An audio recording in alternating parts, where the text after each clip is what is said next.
Bonjour à tous et à toutes les amis. Salut. On espère que vous allez bien. On avait envie de vous faire un cadeau de Noël. Et on s'est dit, voilà, on avait envie de vous faire une petite surprise. Et toute cette semaine, en fait, on va vous faire des vidéos. On va vous faire une vidéo par jour pendant une semaine, pendant la semaine de Noël, histoire de vous occuper un petit peu. On va vous embêter. Voilà. Non, parce qu'il n'y a pas assez, en fait, entre les cadeaux, les préparations, le repas. On s'est dit, on va aussi leur donner des vidéos à regarder. Voilà. Bah oui. On pense à vous. Et notamment la première vidéo, on va parler de quoi alors? On va parler justement, on va vous donner un petit guide de survie. Du repas de Noël. Pour survivre durant ces fêtes. Ah ouais, là c'est Voilà. pas évident. Non, il y en a plein qui me disent, oh là, il y a bientôt les fêtes. Qu'est-ce que je vais faire? Comment je vais faire? La Comment catastrophe, au je vais secours. Voilà. Tout de suite, c'est vrai que directement, fête, ça va rimer avec prise de poids, Galère. mal au ventre, gastro, voilà, parce qu'on va abuser du chocolat, on va abuser des bonnes choses. Des glaces. Et ouais, je sais que c'est très compliqué parce que souvent on est invité, il y a plein de bonnes choses sur la table et c'est pas forcément facile de résister à toutes ces bonnes choses qui ont été préparées en plus avec amour, la plupart du temps parce que c'est la famille. Donc ne paniquez pas, il y a des alternatives à tout ça et on va vous montrer un petit peu qu'est-ce qu'on va trouver comme alternative pour éviter de tomber dans le seau des choses un petit peu trop sucrées. Voilà. Alors, déjà, moi ce que je trouve important de dire, c'est que allô, c'est Noël. Ouais. Tu vois, c'est quand même, voilà, on fait la fête en famille, c'est pas des moments qui. Voilà, c'est pas tous les jours Noël, donc si même ce jour-là on doit se priver, faire attention à sa diète et machin et trucs, voilà, il y a un sens où on vit plus non plus. Donc vraiment déculpabiliser au maximum par rapport à ça, se faire plaisir, c'est quand même important à ces périodes de l'année et surtout profiter de ces instants en famille. Voilà, ça c'est déjà une chose importante. Mais maintenant, c'est vrai que en fonction des familles, ça peut traîner sur la longueur, hein. Bah oui, souvent, c'est vrai qu'on commence le soir du 24, Ouais. le 25 au midi, puis ça se termine le 25 au soir. Et le Et 26, on va chez Mémé parce qu'elle habite loin, et nani, et puis nania. les familles recomposées, donc Voilà. on fait un Noël ici, un Noël là, et machin. Donc c'est vrai que du coup, on enchaîne les bouffes, et puis on. Et puis il y a Nouvel An, 2 jours après. Après, il y a Nouvel An, voilà, quoi. après il y a la galette des rois, après, non mais là c'est bon. C'est le pompon, et puis tu sors de là. Non mais voilà. maintenant j'y vais en roulant maintenant. Je suis une boule qui roule. C'est ça, donc c'est ok pour le côté convivial. Maintenant, si ça commence à s'éterniser, c'est sûr que ça peut s'avérer problématique, surtout pour des personnes qui n'ont pas l'habitude de manger de cette façon ou de manger, qui ont l'habitude de manger plutôt sainement. Et donc, c'est pour ça aussi qu'on va vous donner un peu ce guide de survie. Alors, là où c'est intéressant, c'est vers quoi tabler. Ouais. Donc, tu peux nous dire un petit peu vers quoi s'orienter en priorité pour limiter la casse. C'est ça. Déjà, ça dépend un petit peu du profil aussi de la personne, hein, parce qu'on n'est pas tous pareils, on le dit à chaque fois dans nos vidéos. Donc moi, si on va dire, si je devais commencer un repas, etc., et choisir plusieurs choses sur la table, c'est vrai que j'irais plus vers des choses qui sont pas trop en sauce, avec plein de crème et des trucs comme ça. Voilà, j'irais peut-être plus vers des fruits de mer par exemple, parce que souvent on en trouve en entrée, donc ça c'est très très bien, des fruits de mer, etc. On peut aussi trouver des petites choses comme des petites salades, des petits légumes, des choses comme ça. Après, en plat de résistance, c'est vrai que souvent on sert du chapon. On va servir des viandes ou des choses comme ça. Donc voilà, moi j'irais plus vers de la protéine animale. Et puis des légumes, des pommes de terre, des haricots verts, des choses comme ça. Ouais. Souvent, Pas faire trop de gros mélanges par rapport à. Voilà, éviter de faire trop de gros mélanges, peut-être de manger des poissons ou des fruits de mer ou du saumon fumé. Des fois, on peut trouver du saumon fumé aussi en entrée. Voilà, se diriger peut-être plus vers des poissons, des protéines, peut-être du beurre, du bon gras ou des choses comme ça. De la protéine animale après en plat de résistance.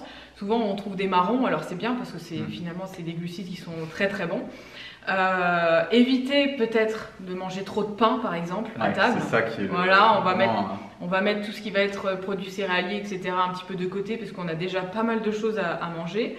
Et puis après, il y a le fromage, donc il y a des personnes qui le toléreront ou pas. Donc là, ça sera pour certaines personnes du fromage plutôt de chèvre et de brebis. Pour d'autres qui arrivent mieux à tolérer le fromage de vache, ce sera plutôt des fromages affinés par exemple, où il n'y a pas de lactose. Voilà, on va se diriger vers ça. Et ensuite, les desserts. L'idéal, ça serait d'attendre et de ne pas manger le dessert tout de suite après le repas, de vraiment faire comme un petit trou normand et puis de manger un petit peu plus tard dans la journée, vers 4 heures, faire son petit, on va dire, petit repos digestif. Le petit repos digestif pour manger le sucré vraiment à l'heure où le pic de glycémie il est à son maximum. Donc là, ça serait plutôt, on va dire, vers 4-5 heures pour vraiment bien tolérer. Et là, on pourrait justement manger le gâteau, s'il y a un gâteau. Après, on va choisir plutôt des chocolats noirs, si on trouve du chocolat noir. Si c'est bien longtemps après le repas, on peut peut-être tolérer des fruits. Mais bon, moi, je suis pas trop pour manger les fruits à la fin du repas parce que pour certaines personnes, ça les fait fermenter, donc on va éviter. Voilà, moi, ce qui est bien, ce qu'on trouve en général, c'est des fruits secs, des oléagineux, j'entends, hein. Donc des amandes, des noix, voilà, on trouve un petit peu de tout en fin de repas, ça peut être très très bien. Et du chocolat noir, voilà. Des orangettes par exemple, je sais que ça se fait beaucoup aussi, ou des marrons glacés. Voilà, ça on va dire que si on mange comme ça, déjà on limite la casse, on a limité un petit peu la casse. C'est vrai que si on va vers du pain, des céréales, et là on va droit vers une fermentation et des gros soucis de ballonnement. Ça peut s'installer sur plus long terme et du coup pourrir un petit peu les autres jours. C'est tout bête, hein, mais c'est juste des combinaisons de base à garder en tête et pour limiter la casse. Après, pour le dessert, ce qui peut être intéressant, c'est si vous êtes dans une démarche un petit peu plus saine, c'est de se dire, moi, les desserts, je vais les faire moins. Ça, c'est hyper sympa et ça permet, je sais pas, moi, je fais un gâteau à la patate douce, un banana bread, des choses comme ça. Et voilà, je ramène mon gâteau, puis j'en fais profiter un peu les gens. Et puis, moi, je trouve que les gâteaux un petit peu healthy, comme ça, des recettes saines, c'est aussi bon qu'un gâteau. Ou des sorbets. Voilà, ça peut être bien aussi, les sorbets. Mais c'est sûr que les crèmes glacées à la fin. C'est moyen. Ça fait un peu lourd déjà si on a mangé du fromage, ça fait beaucoup de produits laitiers après dans un seul repas. Bon, après comme on a dit, c'est Noël, hein, d'accord. Vous voulez notre avis et pourrez limiter la casse, on vous le donne, voilà, c'est ça. Mais donc, en fait, c'est quasiment faire un repas que vous pourriez faire. Mais en plus grosse quantité. Voilà, un repas que vous pourriez faire chez vous, à savoir une entrée avec peut-être des fruits de mer, du poisson, un petit peu de salade. En entrée, un plat de résistance protéines, plutôt des féculents, mais sous forme de tubercules, donc marron, pommes de terre, des choses comme ça.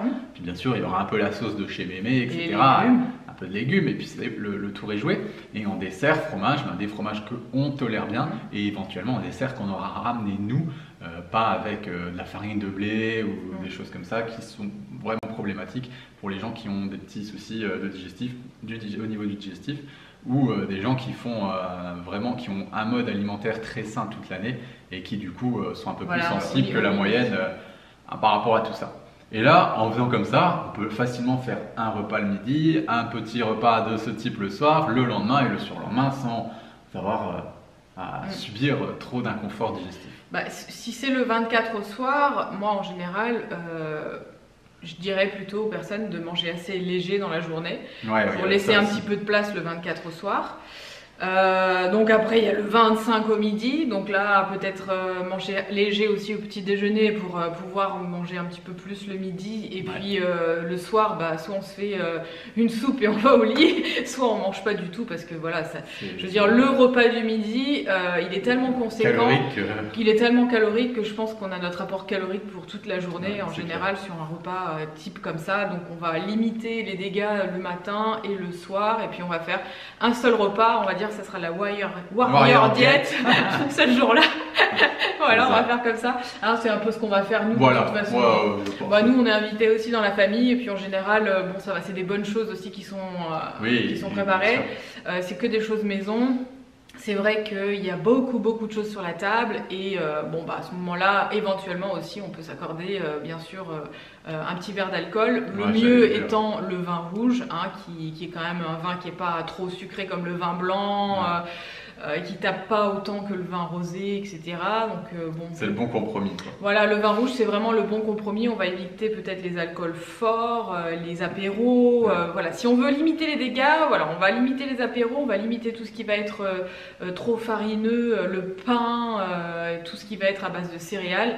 Et c'est là où on va le mieux tolérer et que Mieux digérer. ça va passer un petit peu inaperçu. Voilà. Et puis, donc là, normalement, on devrait bien digérer. Exactement. Bon bah voilà, je pense qu'on a un petit peu fait le tour pour ce kit de survie des fêtes de Noël. Bon bah on espère que vous allez bien profiter, en tout cas bien profiter en famille, vous amuser, vous éclater et surtout être dans la joie, dans la bonne humeur et heureux de retrouver tous ces membres de votre famille. Ouais. Nous on vous envoie plein d'ondes positives comme d'habitude, encore plus pour ces fêtes et puis on vous dit à très bientôt sur la chaîne J'alimente ma santé. Salut, salut! Ciao ciao, salut salut.